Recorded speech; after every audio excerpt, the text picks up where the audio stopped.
네, 고승호 칼럼입니다. 디올 파우치 수사 종결. 이 쉬운 걸 왜 진작 안 했냐. 네, 검찰이 김건희 여사의 디올 파우치 수수 의혹 사건 수사를 마무리했습니다. 서울중앙지검 형사 1부 부장검사 김승호. 이 형사 1부는 최근에 김건희 여사에 대한 무혐의, 불기소 처분 내용 등을 담은 수사 결과 보고서 작성을 마무리했다고 합니다.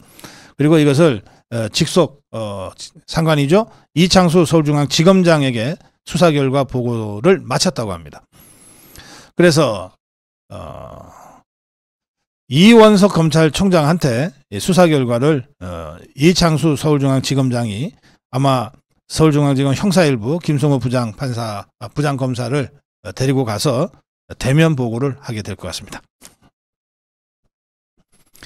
검찰은 이원석의 지시에 따라서 구성된 전담수사팀 이후 3개월간 청탁금지법 위반에 해당되는지를 가지고 수사를 해왔어요. 핵심 쟁점은 최재영이가 제공한 디올 파우치가 윤석열 대통령 직무와 관련된 청탁을 위한 선물이었는가, 그리고 실제 김건희 여사와 최재영 사이에 대가성을 의심할 만한 청탁이 오갔는가, 이 두 가지였습니다. 수사 결과 디올 파우치는 직무 관련성, 대가성이 없다. 그리고 최재영의 청탁 역시 불분명하다. 이게 검찰의 수사 결과 결론입니다. 따라서 당연히 사건은 무혐의 종결됩니다. 그리고 이 문제의 디올 파우치는 국고에 귀속될 것으로 예상됩니다. 다만 최종 처분 전에 이제 불기소 이렇게 수사 마무리를 최종적으로 하기 전에 수사심의위원회 개최 여부가 변수로 남아 있습니다. 이건 열어도 되고 안 열어도 되는 겁니다. 열어도 되고 안 열어도 됩니다. 또 열어서 수사심의위원회가 어떤 결론을 제시하더라도 그것은 그냥 권고적 효력이기 때문에 구애받지 않습니다. 그러니까 수사팀이 사건 종결하는 데는 아무런 문제가 없는데, 어쨌든 그래도 국민적 관심이 모인 사건이니까 객관적인 수사심의위원회, 외부 기구죠. 수사심의위원회를 열어서 한 번 더 이렇게 수사했더니 내용이 이렇다. 그래서 우리가 불기소하려고 그러는데 당신들 생각은 어떠냐라고 묻는 절차를 가지게 될지도 모르겠습니다. 현재까지는 아직 정해진 바가 없습니다. 사실은 최재영이가 대검에 이 수사심의위원회 소집을 신청할 예정으로 있어요. 이게 불기소로 결정이 난 것 같으니까 수사심의위원회를 열어서라도 이거 기소해야지 왜 불기소야 라고 하는 의견을 끌어내려고 하는 거예요. 그런 의견이 나오더라도 상관은 없는데 구애받지 않으니까. 그러나 어쨌든 수사심의위원회가 열려서 그런 결론이라도 나오면 정치적으로는 타격을 크게 받겠죠. 그런 걸 노리고 최재영이가 정말 마지막 발악을 하고 있는 중입니다. 근데 원래 이 수사심의위원회는 백은종이라는 자, 서울의 소리, 이자가 소집을 요청했지만 이자가 고발을 해서 이 사건에 지금 수사가 이루어졌기 때문에 고발인이 수사심의위원회 소집을 요청할 권한은 없다는 이유로 받아들여지지 않았어요. 그러자 백은종이 대신에 최재영이가 나서서 지금 요청하겠다는 겁니다. 자, 어쨌든 대세에는 관계없습니다. 검찰이 불기소로 사건 혐의 없음으로 처리하겠다는 것인데, 이런 입장과 관련해서, 이런 결론과 관련해서 한동훈이는 이렇게 얘기했습니다. 사법적 판단은 팩트와 법리에 관한 것으로 거기에 맞는 판단은 검찰이 내렸을 거라 생각한다. 그러니까 같은 말도 이렇게 뱅뱅 돌려서, 그리고 사실은 문장도 잘 안 되는 걸로 이렇게 말을 안 하면 이 말이 안 되는 줄 아는 모양이야. 그냥 검찰의 수사를 믿는다든지 검찰 수사 환영한다라든지.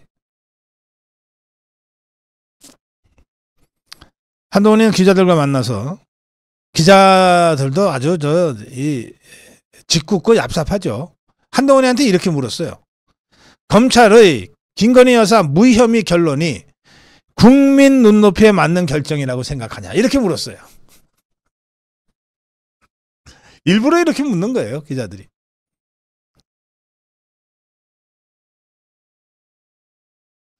그러자 사법적 판단은 팩트와 법리에 관한 것으로 그게 맞는 판단은 검찰이 내렸을 거라 생각한다. 이런 답변이 나온 겁니다.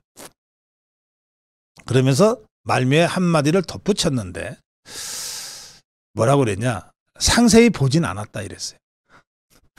어쩌라는 거야. 아이고 참. 자신이 그렇게 없으면 차라리 말을 말든지. 자, 예상대로 더불어민주당은 펄펄 뛰고 있습니다. 검찰의 혐의 없음 처리 결정과 관련해서 아무리 엉터리 면죄부를 내려도 국민은 명품백 사건을 결코 용서하지 않을 것이다. 민주당의 수석 대변인은 검찰이 명품백 사건을 무혐의 처리한다면 이는 특검의 필요성을 스스로 입증하는 것이다. 그리고 한동훈을 향해서 당장 김건희 특검을 수용하길 바란다.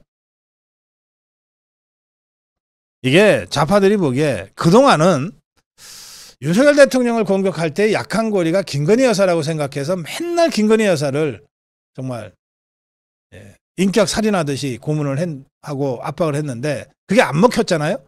근데 이 좌파들이 새로운 약한 고리를 찾아낸 거야. 그게 한동훈이야.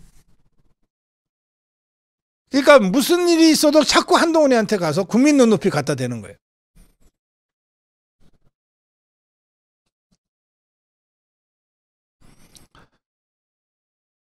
대통령 봐주기 수사다. 면죄부 수사다. 자, 뭐 야당이 이런 반응을 보일 거라고 하는 거는 뭐 모르는 사람이 없죠. 제가 오늘 칼럼에서 말씀드리고 싶은 거는 딱 이겁니다. 3개월 만에 수사 종결이 됐어요. 3개월 만에 대면 직접 수사까지 하고서 수사 종결이 됐어요. 사건 자체가 이게 너무나 간단한 사건이고 애초부터 기소 자체가 안 되는 사건이었기 때문에 3개월도 사실은 신중을 기하느라고 시간을 좀 끌은 것 같아요. 3개월 만에 수사 종결이 됐어요. 그러면 이를테면 도이치모터스 사건 있잖아요. 그거 4년째 질질 끌고 있잖아. 이렇게 간단한데 왜 이걸 진작 안 했냔 말이에요. 한동훈이가 법무장관으로 있을 때 왜 한동훈이하고 이현석이는 이렇게 간단한 사건을 이렇게 쉽게 결론 내릴 수 있는데 왜 그동안 마침표를 찍지 않았냐 이 말이에요. 무능해서 못 찍었다. 그럼 할 말 없어요. 그런 것 같지는 않잖아요. 그러면 결국 안 찍은 건데 마침표를. 도대체 한동훈이는 무슨 생각으로 김건희 여사를 사법적으로 마침표를 찍지 않았냐. 이렇게 간단한 것을. 라고 하는 이 의문을 제가 강력하게 제기하지 않을 수 없다. 고성국 칼럼이었습니다.